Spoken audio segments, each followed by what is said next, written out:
Those were very intriguing, but also quite challenging questions. And I can definitely attest to that. So with that being said, I'm gonna try to pull up the agenda again.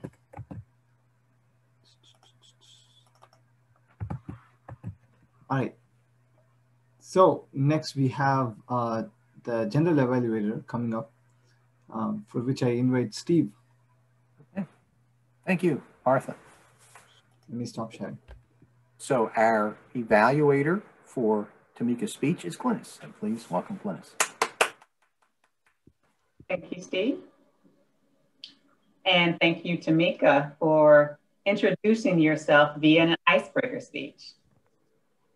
It's more important, I think, with the icebreaker speeches now that we're remote or virtually meeting, because when we met in person, we had the opportunity to get to know people before or after the meetings, especially guests, because I've seen you here at a number of meetings, but now I feel like I truly know you. I know that what you do in your spare time, you're a runner, you're a candle maker, both interesting topics that I'd like to know more about. That it sounds like you used to be a teacher, but you're a literacy coach now. And honestly, when you said that, it didn't surprise me because you're so well spoken. I was like, oh yeah, I can see her being a teacher. And that's one of the things about your speech. The words were easy to understand the entire speech. I didn't have any problem with comprehending anything that you said. And your introduction was appropriate. It grabbed our attention, mainly because we wanted to get to know you. At least I can say for myself, I wanted to know more about Tameka, and it caused me to pay rapt attention to what you had to say. Your volume was good. The objective of your speech was that we get to know you, and you fulfilled that objective. Just a couple things that you might want to think about for your next speech that I noticed.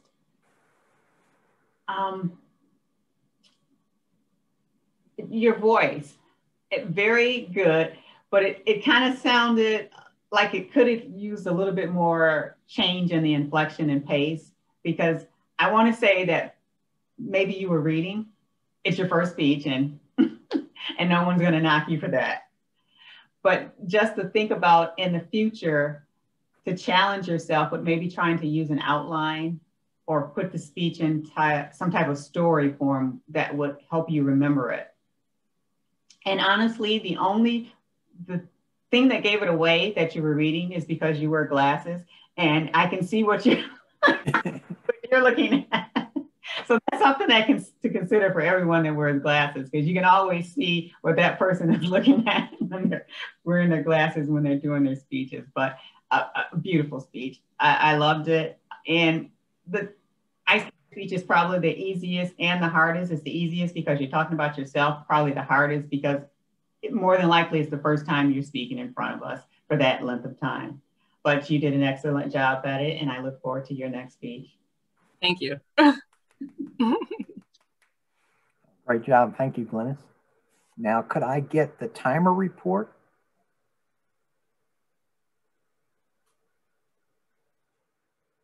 Yes, Mr.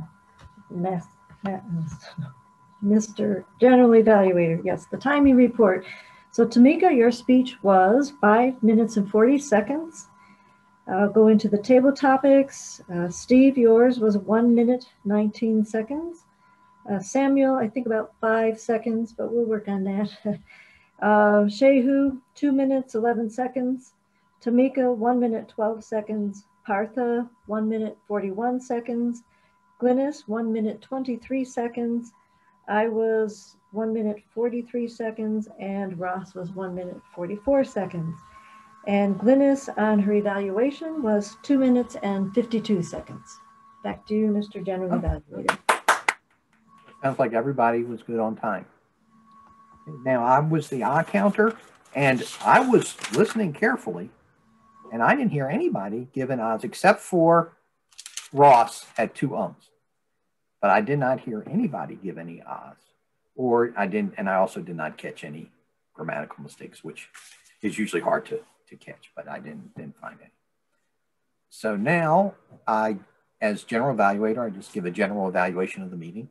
And I thought this was an excellent meeting. Thank you. First, I'd like to thank Nagam for stepping up to send out an email to everybody in the club. Hey, we got no Toastmaster today. Because if there's no Toastmaster, there's no owner of the meeting, and nobody's going to be asking for roles. And then I'd like to thank Partha for jumping in to sign up as Toastmaster. And then I would like to thank Samuel for joining us from the UK. It's got to be 5 hours difference, I think. So he's late in the evening.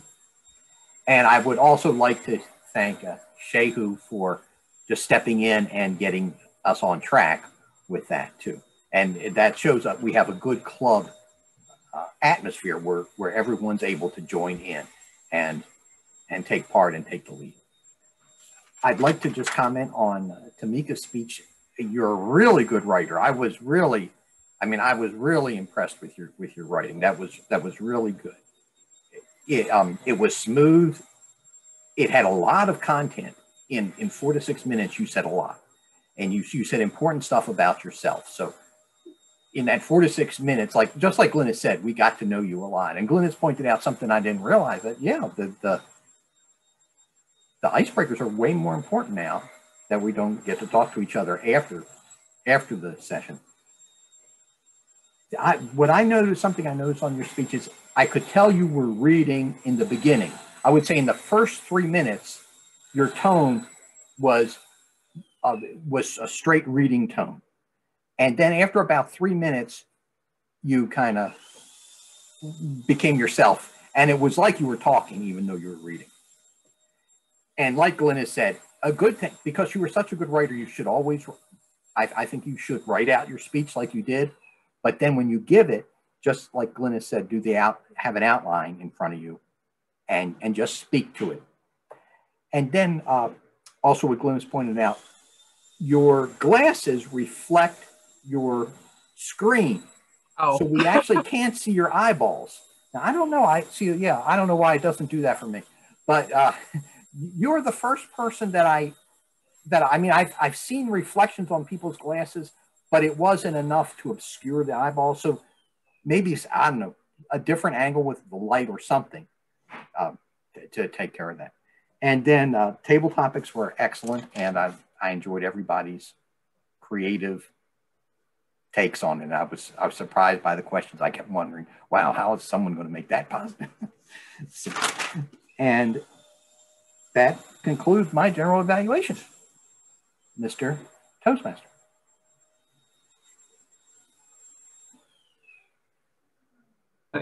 Thank you. Thanks, Steve. Do we have any success stories?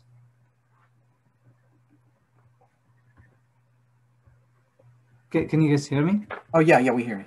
Okay. Shehu, Glynis, Steve, anybody? Well, I think, Partha, you have one of the best success stories, having survived COVID and being fine. That's true. Yeah. I actually do have a success story. Go ahead. I have a YouTube channel with a little YouTube videos on it, and I was assistant teacher for a Hebrew class, and my job in that Hebrew class was to read the Bible in Hebrew and record it.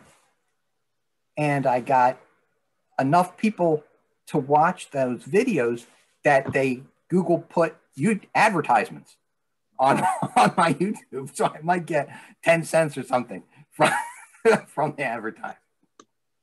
Very cool. I'm curious, how many people watched it? How many viewed it? Oh, when I looked, there was 115. Ooh, nice. So I guess that's enough to get an advertisement. Wow. So where do we find you? Yeah, that's a good question. Because if you look for Steve Miller, you're not going to find me. I gotta say, I have a YouTube channel myself. I started a couple of years ago. I've been reading stories to students to encourage. Oh, yeah. Yeah, and I don't have that many. And some of my videos have that many views, but I've never got that. You never got maybe because it's for children. I think that's why it doesn't do. Oh, yeah. So if you say it's for children, yeah. So they don't. Yeah. I'm wondering if you look for me, maybe if you look on YouTube and say Steve Miller Hebrew, it might show up. But you know what? I'll email you with my location. All right. Yeah, that's pretty cool. And I also like to remind that we, for Credible Communicators, we have a YouTube channel as well. Yes. That's I think, Steve, you've been uploading religiously. So Yes. Tameka, your speech is going to go on the YouTube channel today, so you can see yourself on YouTube.